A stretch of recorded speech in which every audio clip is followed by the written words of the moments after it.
പൈസ അടിച്ചു മാറ്റാമെന്ന് കാരണഭൂതത്തിന്റെ മോള് തന്നെ എന്ത് ചെയ്തിട്ടുണ്ട്, ഇവർക്ക് മാർഗനിർദ്ദേശങ്ങൾ നൽകിയിട്ടുണ്ട്. എങ്ങനെ അക്കൗണ്ടിലൂടെ എങ്ങനെ ഈ അഴിമതിപ്പണം അക്കൗണ്ടിലൂടെ എങ്ങനെ കൈക്കൂലി വാങ്ങാം എന്ന് പോലും ഈ പറയുന്ന വീണ വിജയൻ ഇവർക്ക് കാണിച്ചു കൊടുത്തിട്ടുണ്ട്. അപ്പൊ ഇതിന്റെയൊക്കെ പശ്ചാത്തലത്തില് കേരളത്തിലെ സകലമാന പാർട്ടി നേതാക്കന്മാരും, ഇത് ഞാൻ വെറുതെ പറയില്ല, ഇതിന് പാർട്ടി ഈ ഡിവൈഎഫ്ഐ നേതാവിന്റെ ഫോൺ കോൾ ഒന്നും വേണ്ടാന്നേ, നമുക്ക് എല്ലാവർക്കും അറിയുന്നല്ലേ. ഇത് കേൾക്കുന്ന നിങ്ങൾ ആരെങ്കിലും ഇങ്ങനെ അല്ല എന്ന് പറയും.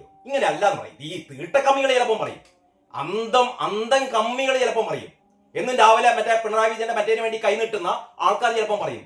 അതല്ലാത്ത ആൾക്കാർ നിങ്ങളൊന്ന് ചുറ്റുപാട് നോക്കിയേ. നിങ്ങളുടെ നാട്ടിലെ CPM-ന്റെ ബ്രാഞ്ച് സെക്രട്ടറി, അയാൾക്ക് എന്താണ് ജോലി? ഏരിയ സെക്രട്ടറിക്ക് എന്താണ് ജോലി? അല്ലെങ്കിൽ ഈ പറയുന്ന ജില്ലാ കമ്മിറ്റിയിലെ അംഗങ്ങൾക്ക് ഇവർക്കൊക്കെ എന്താണ് ജോലി? എങ്ങനെയാണ് ഇവരുടെ വരുമാനം? എങ്ങനെയാണ് ഇവര് ഇത്ര വില കൂടിയ കാറുകളിൽ സഞ്ചരിക്കുന്നത്? എങ്ങനെയാണ് ഇവർ ഓരോ ദിവസവും ഇത്ര വലിയ ഒരു ജീവിത ആർഭാടങ്ങളിലൂടെ കടന്നു പോകുന്നത്? എങ്ങനെയാണ് ഇവർ ഇത്ര വലിയ വീട് വെക്കുന്നത്? എങ്ങനെയാണ് ഇത്ര വലിയ ആഘോഷത്തോടെ ഇവർ ജീവിക്കുന്നത് എന്ന് നമ്മൾ നോക്കിയാൽ മനസ്സിലാകും.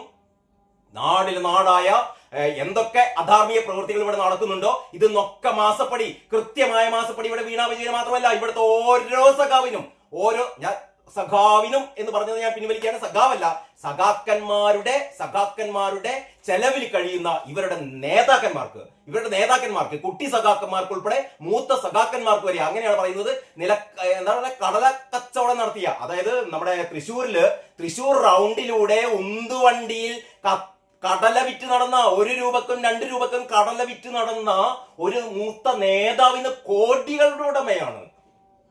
ഇത് പറയുന്നത് ഈ പറയുന്ന ഡിവൈഎഫ്ഐ നേതാവ് പറയുകയാണ്. അതിന്റെ വാർത്ത മാതൃഭൂമി കൊടുത്തത് ഇങ്ങനെയാണ്: CPM-ൽ ആർക്കാ കാശില്ലാത്തത്? ഒരു ഘട്ടം കഴിഞ്ഞാൽ എല്ലാവരും കാശുകാരാകും. ശരിയല്ലേ?